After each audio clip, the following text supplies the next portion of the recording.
Hi అండి, welcome to my channel. ముందుగా ఎవరైనా ఫస్ట్ టైం ఈ ఛానల్ చూస్తున్న వాళ్ళు ఉంటే ప్లీజ్ ఛానల్ని సబ్స్క్రైబ్ చేసుకొని అలాగే వీడియోకి ఒక లైక్ ఇచ్చి ఇంకా పక్కనే ఉన్న హై పాయింట్స్ ఇచ్చి సపోర్ట్ చేయండి. ఇంకా ఇవాళ వీడియోలో అయితే పర్ఫెక్ట్ కొలతలతో మినప సున్నుండలు ఎలా చేసుకోవాలో చూపిస్తానండి. ఇప్పుడైతే రకరకాల పిండి వంటలు వచ్చినాయిలే, కానీ నా చిన్నతనంలో అయితే ఎవరికైనా హెల్త్ బాగలేదంటే ఫస్ట్ చేసేది ఈ మినప సున్నుండలే. ఇప్పట్లో లాగా మిక్సీలకు పట్టి కూడా కాదండి, విసుర్రాయితో ఇసిరి మరీ చేసేవాళ్ళు అనమాట. నాకైతే బాగా గుర్తు. ఇంట్లో ఎవరికైనా హెల్త్ బాగలేనప్పుడు, ఆపరేషన్ లాంటివి జరిగినప్పుడు వీటిని అయితే ఖచ్చితంగా ప్రిపేర్ చేసుకునేవాళ్ళు. ఇంకా లేట్ చేయకుండా రెసిపీలోకి వెళ్ళిపోదాం పదండి. ఫస్ట్ అయితే సున్నుండలు చేసుకోవడానికి మెయిన్ ప్రాసెస్ వచ్చేసి మినపప్పును వేయించుకోవడం అండి. ఆ మినపప్పును కూడా ఇలా పొట్టుండి తీసుకుంటే బెస్ట్ అనమాట. మినపప్పుని లో ఫ్లేమ్లో ఇలా కలర్ చేంజ్ అయ్యేంత వరకు ఫ్రై చేసుకోవాలి.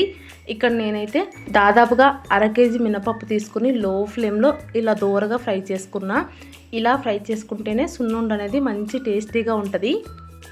మీరు ఎక్కువగా మంట పెట్టి ఫ్రై చేసుకున్నారంటే పైన కలర్ వచ్చేసి లోపల పప్పు సరిగ్గా వేగదనమాట. సో లో ఫ్లేమ్లోనే కలుపుకుంటూ బాగా ఫ్రై చేసుకోండి. అలా ఫ్రై అయిపోయిన మినపప్పుని సపరేట్గా ఒక ప్లేట్లోకి తీసుకొని చల్లారనివ్వాలి. ఇప్పుడు మళ్ళీ స్టవ్ పైన ప్యాన్ పెట్టుకొని అందులోకి ఒక 100 గ్రాములమైన బియ్యం అయితే వేసుకోండి. ఇలా బియ్యం వేసుకోవడం వల్ల సున్నుండ తినేటప్పుడు నోటికి చుట్టుకోకుండా ఉంటుందన్నమాట. కంపల్సరీగా బియ్యాన్ని అయితే యాడ్ చేసుకోండి, టేస్ట్ కూడా బాగుంటుంది. బియ్యం వేసుకున్న తర్వాత కలుపుకుంటూ ఉన్నారంటే బియ్యం కాసేపటికి ఇలా కలర్ చేంజ్ అయిపోతాయి. ఆ టైంలో తీసేసుకొని వాటిని కూడా ప్లేట్లో వేసి పెట్టుకొని చల్లారనివ్వండి. ప్రాసెస్ సింపుల్ అయినా కూడా మనం వాటిని వేయించుకునే విధానంలో ఉంటుంది టేస్ట్ అంతా కూడా. ఇప్పుడు మినపప్పు బియ్యం రెండు కూడా పూర్తిగా చల్లారిపోయిన తర్వాత కొద్దిగా మిక్సీ జార్లోకి వేసుకుంటూ ఫైన్ పౌడర్ లాగా మిక్సీ పట్టేసుకోండి. ఏదో ఒకటేసారి ఎక్కువ క్వాంటిటీలో పొడి కనుక ప్రిపేర్ చేసుకుంటున్నట్లయితే మిక్సీకి బదులుగా మిల్లుకి పట్టించుకున్నారంటే బెటర్ అండి. మిల్లుకి పట్టించుకునేటప్పుడు మాత్రం మరీ ఫైన్ పౌడర్ లాగా కాకుండా కొద్దిగా బరకుండేలాగా పట్టించుకోండి, తినడానికి బాగుంటుంది.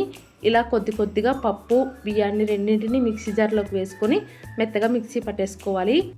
మనం మిక్సీ పట్టుకుంటున్నాం కాబట్టి మరి మెత్తగా అయితే రాదు, కొద్దిగా బరకైతే ఉంటుంది. ఇలా మిక్సీ పట్టేసుకొని ఒక గిన్నెలోకి అయితే తీసేసుకోండి. ఇలాగే మిగిలిన మినపప్పు మొత్తాన్ని మిక్సీ పట్టేసుకొని గిన్నెలోకి తీసేసుకోండి. అలా ఆఖరు వాయ మిక్సీ పట్టుకున్న తర్వాత కొద్దిగా పొడిని అయితే మిక్సీ జార్లో అలాగే ఉంచుకోండి. ఇప్పుడైతే మెయిన్ ఇంపార్టెంట్ వచ్చేసి బెల్లం అండి. మనం మినపప్పు ఎంతైతే తీసుకున్నామో సేమ్ క్వాంటిటీలో బెల్లం తీసుకోవాలి. అంటే అర కేజీ మినపప్పు తీసుకుంటే అర కేజీ బెల్లం తీసుకుంటే పర్ఫెక్ట్గా సరిపోతుంది అనమాట. మీరు ఏదైనా కప్పుతో కనుక మినపప్పు తీసుకుంటే సేమ్ అదే కప్పుతో బెల్లం వేసేసుకొని మిక్సీ పట్టేసుకోండి. ఇలా బెల్లాన్ని కూడా మెత్తగా మిక్సీ పట్టేసుకొని మొత్తం అంతా పొడిలో కలిసిపోయేలాగా బాగా కలిపేసుకోవాలి. ఇలా మొత్తం అంతా బాగా కలిపేసుకొని కావాలంటే ఈ పొడిని ఒక ఎయిర్టైట్ బాక్స్లో ఎత్తిపెట్టుకొని ఫ్రిడ్జ్లో పెట్టుకొని ఎప్పుడు కావాలంటే అప్పుడు సున్నుండలు చుట్టుకోవచ్చండి.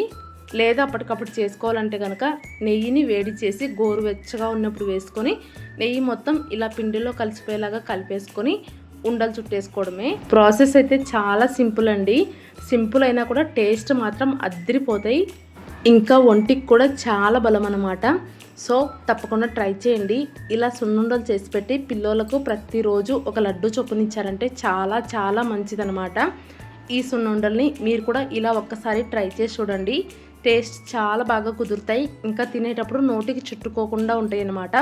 ట్రై చేసి మీకు ఎలా వచ్చాయనేది ఖచ్చితంగా కామెంట్ చేసి చెప్పండి. అలాగే ఈ వీడియో మీకు నచ్చినట్లయితే ప్లీజ్ వీడియోకి ఒక లైక్ ఇవ్వండి. ఇంకా మీ ఫ్రెండ్స్ అండ్ ఫ్యామిలీ మెంబర్స్కి షేర్ చేయండి. కొత్తగా ఎవరైనా ఛానల్ చూస్తున్న వాళ్ళు ఉంటే సబ్స్క్రైబ్ చేసుకొని సపోర్ట్ చేయండి. ఉంటాను, బాయ్.